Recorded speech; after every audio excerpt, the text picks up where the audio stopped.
ঈদে আমার বাসার কমন ডেজার্ট হচ্ছে এটা। অন্য কিছু থাক বা না থাক এই ডেজার্টটা থাকতেই হবে। সবাইকে পবিত্র ঈদুল আজহার শুভেচ্ছা জানিয়ে আমি আজকের ভিডিওটা শুরু করছি। সবাইকে ঈদ মোবারক। আসসালামু আলাইকুম। আমি শিল্পীস কুকিং অ্যান্ড ব্লগ থেকে সবাইকে স্বাগত জানাই। কাছে দূরে যে যেখান থেকে আমার ভিডিওটি দেখছেন আশা করি ভালো আছেন। আলহামদুলিল্লাহ আমরাও ভালো আছি।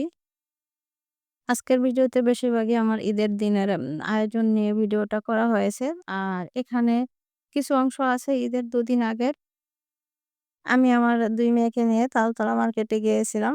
তো সেখানে এই যে ছোট মেয়ে এই ব্যাগটা কিনেছে আর আমরা ফুচকা, লাচ্ছি এগুলো খেয়েছিলাম। তো ফুচকার একটু অংশ আপনাদের সঙ্গে শেয়ার করেছি। আর এটা একটা পার্সেল ছিল। তো সেটাই আপনাদের সামনে একটু আনবক্সিং করছি। দেখি এখান থেকে কি বের হয়। অর্ডারগুলো দিয়েছে আমার ছোট মেয়ে। তো আমি শুধু জানি যে আমার একটা ক্রিম অর্ডার দিবে। আমার একটা ক্রিম লাগবে। তো দেখি উনি আসলে কি অর্ডার দিয়েছে। তো এই তো ১ম এই যেটা বেরোইছে এটা হচ্ছে উনার আইলাইনার। আসলে টুকটাক কেনাকাটা উনার অনলাইনে লেগেই থাকে। একটা যদি অর্ডার দেওয়া হয়, আনা হয় তারপরে দেখি যে বলবে এটা লাগবে। আবার ওটা আনা হলে মানে আবার আরেকটা লাগবে। আসলে ওদের বয়সটাই এরকম। হয়তোবা ওদের বয়সে আমাদেরও এই অবস্থাই ছিল। অন্য কোনো নেশা নাই, শুধুই কসমেটিক্স। আমাদের যেমন এই বয়সে এসে এখন ঘরের জিনিসপত্র কেনাকাটা, কিচেনের জিনিসপত্র কেনাকাটা, কিভাবে ঘরটাকে সুন্দর রাখবে রাখা যাবে সেই চিন্তাভাবনা থাকে। ঠিক ওদের এই বয়সে হয়তো আমরাও এরকমই ছিলাম। কিন্তু ওদের এগুলো এখন আমাদের কাছে মনে হয় যেন বাড়তি বেশি সবকিছুই। এই তো ঈদের দিন সকালবেলা আমি যা করেছি এই ভিডিওতে আছে। এখন থেকেই শুরু আরকি। যদিও কোরবানির ঈদটা আমাদের গৃহিণীদের অনেক বেশি ব্যস্ততার মাঝে কাটে। তারপরও চেষ্টা করেছি একটু করে আপনাদের সঙ্গে শেয়ার করতে। এটা হচ্ছে আমার বাসার কমন সেই ডেজার্ট, যেটা ছাড়া কোনো ঈদই মনে হয় যেন আমার বাসায় চলে না। আর কিছু থাক বা না থাক এই ডেজার্টটা থাকতেই হবে। এটা আমার বাসায় খুব বেশি পছন্দ করে। আর এটা হচ্ছে নবাবী সেমাই আরকি।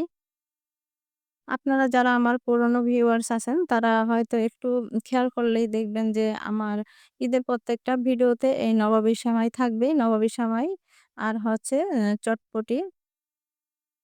আরেকটা থাকে জর্দা সেমাই। তো এবারের ঈদে আমি আর জর্দা সেমাই করছি না। যেহেতু কুরবানির ঈদ আসলে কুরবানির ঈদে যখন মাংস চলে আসে বাসায়, মাংস রান্নার পর ডেজার্ট আইটেম গুলো সেভাবে আর খাওয়া হয় না। তাই আরকি আমি এবার আর লাচ্ছা সেমাইটা রান্না করিনি।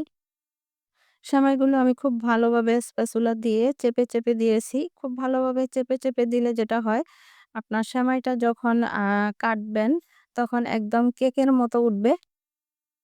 ভেঙে যাবে না, ভেঙে যাওয়ার কোনো চান্স থাকে না। আর সেমাইটা যদি চেপে না দেওয়া হয় তখন এই সেমাইটা যখন কেটে প্লেটে দেওয়া হয় আরকি উঠানোর সময় সেমাইয়ের লেয়ারটা ভেঙে যায়।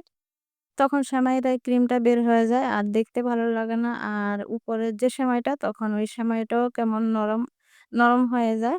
তো এজন্য আমি চেষ্টা করেছি একদম সেমাইগুলো চেপে দিতে। আর এই যে ক্রিমটা দেখেন ক্রিমটা কতটুকু ঘন রেখেছি। এই যে এই পর্যায়ে রাখলে আপনার এই ক্রিমটাও আরকি সেমাইয়ের ভেতর থেকে বের হয়ে যাবে না। এখন উপর দিয়ে সেমাইয়ের পাতলা লেয়ারটা দিব আমি। উপরে আমি সেমাইয়ের যে লেয়ারটা দেই বরাবরই একটু পাতলা করে দেওয়ার চেষ্টা করি। যাতে এই ক্রিমটা মুখে লাগে নিচের লেয়ারের সাথে। উপরে সেমাইয়ের লেয়ারটা দেওয়া হয়ে গেলে আমি উপরে আরো কিছু সেমাই দিব। যেটা অল্প পরিমাণ সেমাই আমি আলাদা করে রেখেছি। আর এগুলোর মধ্যে আমি ২ কালারের ফুড কালার মিশিয়ে আরকি দিব। যেহেতু আমি বাসায় কেকের কাজ করি তো ফুড কালারটা যেহেতু আমার হাতের কাছে আছে এজন্য আরকি। আর এটা যদি আপনাদের কাছে না থাকে নাই, অপশনাল পুরোটাই। আমি জাস্ট একটু দেখার সুন্দরের জন্য আরেকটু ভিন্নতার জন্য যেহেতু আমার বাসায় এই নবাবী সেমাইটা প্রায় রান্না করা হয়।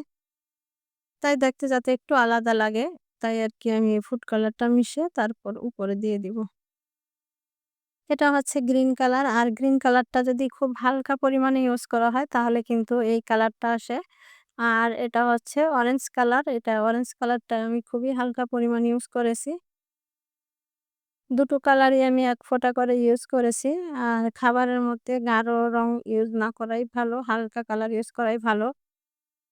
তাই আমি ১ ফোঁটা করে ইউজ করেছি। আর এজন্যই দেখতে একদম সুন্দর হালকা একটা কালার এসেছে। আর এরকম হালকা কালার গুলো আমার কাছে দেখতে খুবই ভালো লাগে। কেমন একদম মনে হয় যেন দেখলে শান্তি, শান্তি মনে হয় এরকম। খুব গাঢ় কটকাটা কালার আসলে আমার কাছে ভালো লাগে না। ভিডিওর এ পর্যায়ে এসে পুরনো সেই রিকোয়েস্টই করছি। আমার ভিডিওটির কোনো অংশ যদি আপনাদের ভালো লেগে যায় তাহলে প্লিজ ভিডিওটিতে একটি লাইক দিয়ে ভিডিওটি কন্টিনিউ করবেন। আর আপনি যদি আজই আমার চ্যানেলে নতুন হয়ে থাকেন তাহলে চ্যানেলটি সাবস্ক্রাইব করে পাশেই থেকে যেতে পারেন। আর এই ভিডিওটা যদি ফেসবুক থেকে দেখে থাকেন তাহলে পেজটি ফলো দিয়ে রাখতে পারেন। এই কাজটির কোনো একটিও যদি আপনি করে দিয়ে থাকেন তাহলে আপনাকে অসংখ্য ধন্যবাদ।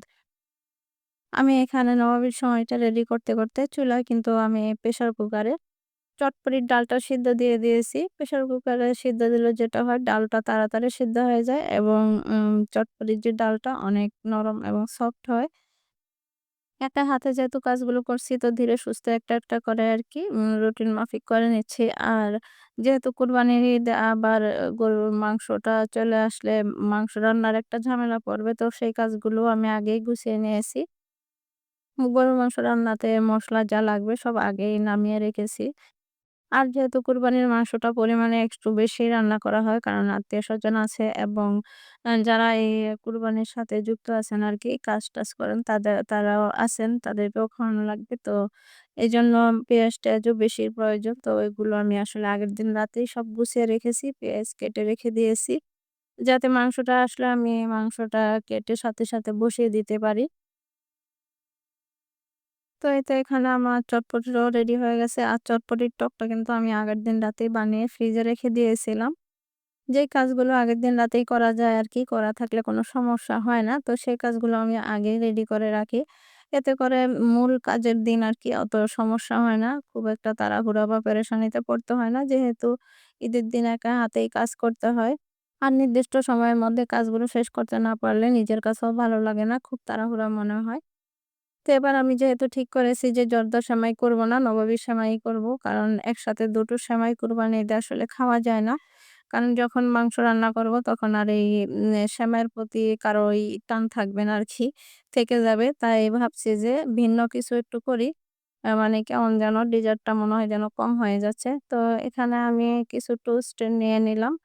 এই টোস্টের পরিবর্তে আপনারা এখানে ব্রেডও দিতে পারেন। তো আমার বাসায় যেহেতু টোস্ট ছিল তো আমি টোস্ট দিয়েই করছি। আর এখন দিয়ে দিচ্ছি আমি কফি মিক্স। আমি পানির মধ্যে ১ প্যাকেট কফি এবং ১ প্যাকেট কফি মিক্স মিলিয়ে নিয়েছি। আর এই কফি মিক্সটা দেওয়ার কারণে ডেজার্টটা খেতে খুবই মজা লাগে। মানে যখন খাওয়া হয় আরকি তখন যে কফির ফ্লেভারটা পাওয়া যায় এটা আমার কাছে খুবই ভালো লেগেছে। আর এই ডেজার্টের মধ্যে দেওয়ার জন্য আমি ক্রিম হিসাবে দুধ এবং কর্নফ্লাওয়ারের মিশ্রণে একটা ক্রিম বানিয়ে নিয়েছি। যেটা আমরা সাধারণত নবাবী সেমাইও করে থাকি। আর এই ক্রিমটার মধ্যে আমি কোনরকম চিনি ইউজ করি না। কনডেন্স মিল্কের যে মিষ্টি হয় সেই মিষ্টিটাই দিয়েছি। কনডেন্স মিল্কের মিষ্টি দিলে সাধারণত আম টেস্টটা একটু বেশি ভালো আসে। আপনারা চাইলে চিনি দিয়েও করে নিতে পারেন। আর এখানে আমি আসলে চেয়েছিলাম যে হুইপড ক্রিম কিংবা হেভি ক্রিম ইউজ করার জন্য। তো যেহেতু ঈদের দিন সকালবেলা আসলে সেই ঝামেলা আর যেতে চাই না। আবার বিটার দিয়ে বিট করতে হবে যেহেতু একটু তাড়াহুড়ার মধ্যে। আর আমার বাসায় হুইপ ক্রিমের চেয়ে এই ক্রিমের মিষ্টিটাই বেশি পছন্দ করে আমার ছেলে-মেয়েরা আরকি। কোন রকম হেভি ক্রিমের ঝামেলায় না গিয়ে এই নরমাল ক্রিমটাই দিয়েছি। আর এটা দিয়েও খেতে কিন্তু মাশাআল্লাহ অসম্ভব মজার হয়েছে। আর এই ক্রিমটা কিন্তু আমি নবাবী সেমাইয়ের ক্রিমের থেকে একটু পাতলা রেখেছি। আর যেহেতু টোস্ট বিস্কিটটা একটু শুকনো হয়, তো এই ক্রিমটা পাতলা হলেই আরকি খেতে ভালো লাগবে। আর তাছাড়া উপর থেকে যেহেতু আমরা কোকো পাউডারের মিশ্রণ দিব, দেখার সুন্দরের জন্য কোকো পাউডারটা আরকি দেব। আর তাছাড়া এই কোকো পাউডারটা দিলে খুব সুন্দর একটা ফ্লেভার আসে। খুব অল্প সময়ে খুব শর্টকাটে এই ডেজার্টটা তৈরি করা হলেও কিন্তু আলহামদুলিল্লাহ খেতে খুব মজার হয়েছিল। আর গেস্টরাও খেয়ে কিন্তু ভালোই বলেছে। কোকো পাউডারের মিশ্রণ, ক্রিম, তারপর হচ্ছে কফি সব মিলিয়ে খুব সুন্দর একটা ফ্লেভার আসে খাওয়ার সময়। এটাই সবচেয়ে বেশি ভালো লাগে। তো আমার ছোট মেয়ে খাচ্ছিল আর বলছিল যে, "আম্মু এটা হচ্ছে গরিবের তিরামিসু। তোমার এটা কিন্তু তিরামিসুর একটা ভার্সন।" আমি বললাম যে, "হ্যাঁ, তিরামিসুকে আমি নকল করেছি। আমার হাতের কাছে যেটা ছিল আমি সেটা দিয়েই তিরামিসু বানিয়ে নিয়েছি।" এখন আমার কাছে ব্রেড থাকলে আমি এটা ব্রেড দিয়েই করে নিতাম। কারণ কি সবাই তো সবাইকে নকল করছে। সমস্যা কি? আমার ঘরে বা আমার হাতের কাছে যা আছে আমি তা দিয়েই একটা ডেজার্ট আইটেম বানিয়ে নিয়েছি আমার মতো করে। পুরো ডেজার্টটার উপরেই আমি কোকো পাউডার খুব সুন্দর করে ছিটিয়ে দিয়েছি। এতে করে দেখতে খুব সুন্দর লাগছে এবং আকর্ষণীয় লাগছে। আর এটাই স্বাভাবিক, যেটা দেখতে সুন্দর লাগবে সেটা কিন্তু খাওয়ার প্রতি একটা আকর্ষণও থাকবে। তো যাই হোক, এই ডেজার্টটা বানিয়ে নিয়েছি। আর পাশাপাশি কিন্তু আমি খিচুড়িও রান্না করে নিয়েছি। যাতে গরুর মাংসটা রান্নার পরে খিচুড়ি দিয়ে গরুর মাংস দিয়ে আরকি খেতে পারে। আর আ আজকে আর আমি রুটিটা বানাইনি। কালকে সকালে আমি আরকি এই গরুর মাংস দিয়ে খাওয়ার জন্য খোলাজালি পিঠা বানাবো। যেহেতু আজকে এমনিতেই মাংস নিয়ে ঝামেলা বেশি, আর এক হাতে আসলে এত কিছু করা সম্ভব না। আর লোকজনও থাকবে, তো এতজন আর রুটি একা হাতে বানানো খুবই বিরক্তিকর এত কাজ করে। তো আমি কালকে সকালে আবার খোলা জালি পিঠা বানিয়ে নিবো।